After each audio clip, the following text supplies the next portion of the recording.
Well, as West Asia enters its seventh day of unrelenting fire, a new superpower seems to be entering the fray. Reports are emerging that the Kremlin has been tactically supporting Iranian war machine with precise intelligence to bleed American forces.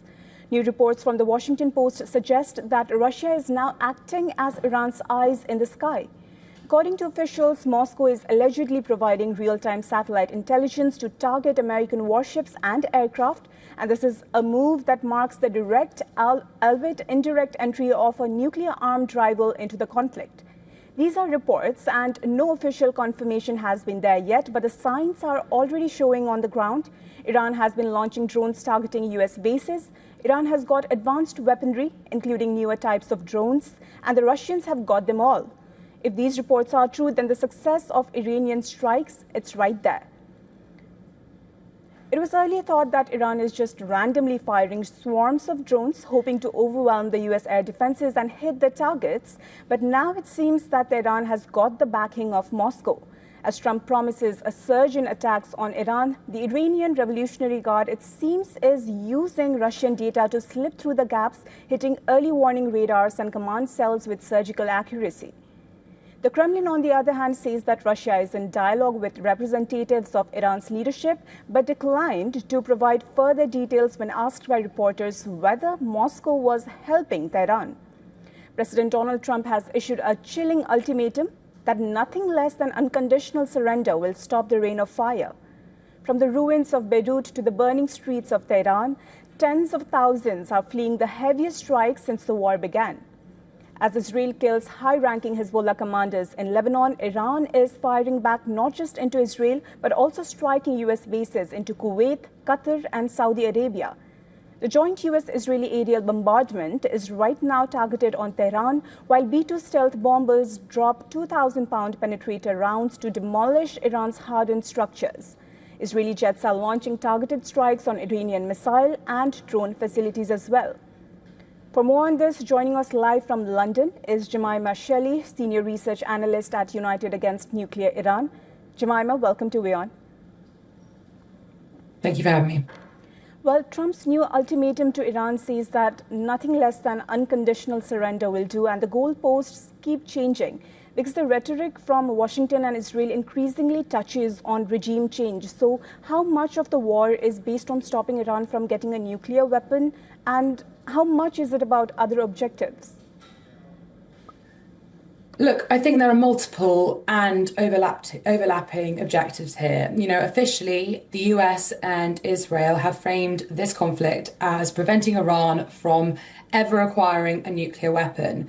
But it's also about degrading its missile forces and reducing its ability to arm proxies across the region. But as you say, the rhetoric has clearly gone a bit beyond that more recently, when President Trump talks about unconditional surrender and also choosing the next leader of Iran. It seems that this is more about supporting the Iranian people in their quest for a fundamental change in the regime. But, for now, this feels still a bit longer term. If we just bring this back and look into the nearer term, I think another key objective of Trump is bringing Iran's oil down to zero. Now, we are seeing Iranian-linked tankers currently loading Iranian oil despite the conflict. We also saw this morning a supertanker carrying Iranian gas past the Strait of Hormuz. So what could Trump's next objective, or at least next action, be? Could it be a US maritime quarantine on tankers carrying Iranian oil, such as the one that we saw in Venezuela earlier this year? Jemima, now we also know that after the 12-day war last June, Trump had claimed that Iran's nuclear program was obliterated. But now Israel and the US are striking Iranian nuclear facilities once again. And Israel even claims that new secret facilities have been discovered near Tehran. What do you make of this? Yeah, so absolutely. Last year's, in June, 12-day war did some very serious damage to key facilities in Iran, like Fordow, like Natanz. And US officials at the time did describe it as sort of how the infrastructure was decimated, completely obliterated. And that has been language that the Trump administration has repeated. But we now know from subsequent intelligence that those strikes yes, they bought time and they did destroy much of Iran's nuclear facilities. It also targeted nuclear scientists. However, it did not totally erase it. And, we can see that with the continued strikes that we are seeing currently of Iranian nuclear facilities. Now, as you say, the IDF did come out earlier this week claiming it had destroyed a secret underground site where Iran had moved its sort of nuclear facilities since the June war last year. So I think what we're seeing is likely a mixture of, yes, much was destroyed, but actually there is still, these secret facilities are secret for a reason and are difficult and low down into the ground. And so, there is still nuclear facilities, and that is still what Israel and the US are targeting.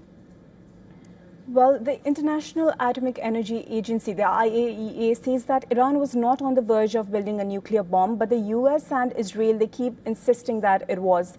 And with the latest strikes that has escalated to a war, and with Khamenei dead, will Iran be more likely to try and pursue a nuclear weapon, or maybe less? So firstly, the IAEA, so the nuclear watchdog, actually said that they could not find any evidence that Iran was building a nuclear bomb. However, they have also said that Iran is the only non-nuclear weapon state to produce such enriched uranium. Now, nuclear energy plants require uranium enriched to about 3 to 5%, whereas Iran has been enriching its uranium to well over 65%. Now, these shocking numbers have also been reiterated by the IAEA's concerns. So just before the war broke out, I believe it was the day before, the IAEA put out a statement saying that they cannot assure Iran's nuclear program is exclusively peaceful. So I think the idea is that people just, the IAEA didn't have evidence to prove it not, but it didn't have evidence to prove that it was either. So regardless of, Khamenei's death, the Iranian regime's ideology and activities and nuclear armament objectives will likely continue regardless of Khamenei's death. And the regime was built to outlast him. Well, reports even say that Khamenei had issued a fatwa against building nukes. And with him dead now, what is there to stop Iran from pursuing a nuclear weapon? Yeah, so I think, we can in many ways disregard that fatwa. I think if we see that it didn't stop Iran from stockpiling highly enriched uranium far beyond civilian needs, it didn't stop Iran creating secret underground nuclear facilities where the IAEA were prevented from going. I think these are the real question marks over Tehran's nuclear ambitions, less so the fatwa and Khamenei's death.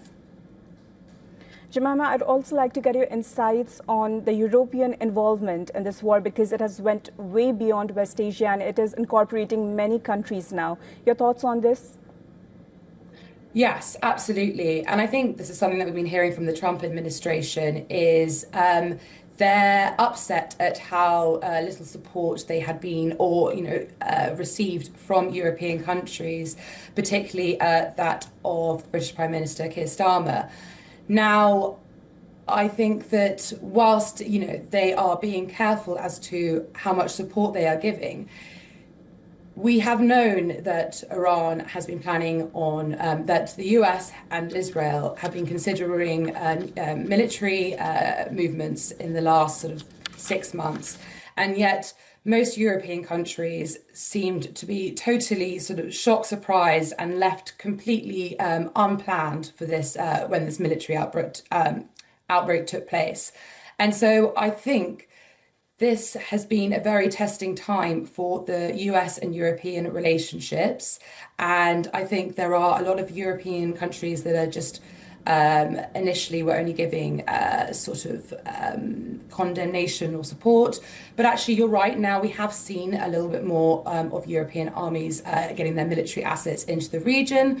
And the UK Prime Minister has now given permission to for our bases to be used for defence of our allies. Well, Jemima, I'd also like to take you back to April 2025. The US and Iran had started a new phase of negotiation on Iran's nuclear program, and after 5 rounds of talks, there was no definitive conclusion. The US presented a plan to Iran proposing that a consortium of regional countries manage the uranium enrichment facility. However, Iran did not agree to it and presented a counter proposal to the US proposal, and the Iranian Foreign Ministry had declared the sixth round of negotiations would be held on 15 June 2025. But Israel attacked Iran before that. Even now, the negotiations were moving forward, according to the media country Oman. So if the US-Israel alliance had heard the Iranian proposal back then and even now, could the war have been prevented? I think the major issue to these nuclear negotiations is that Iran wasn't willing to agree to the position that the US wanted. Iran was not willing to give up its uranium. It was not willing to give up its nuclear program. And that was the red line for the US administration. Now, these talks got pushed along and, obviously they were indirect between various mediators, but eventually there was just it seemed impossible for these two sides to see eye to eye.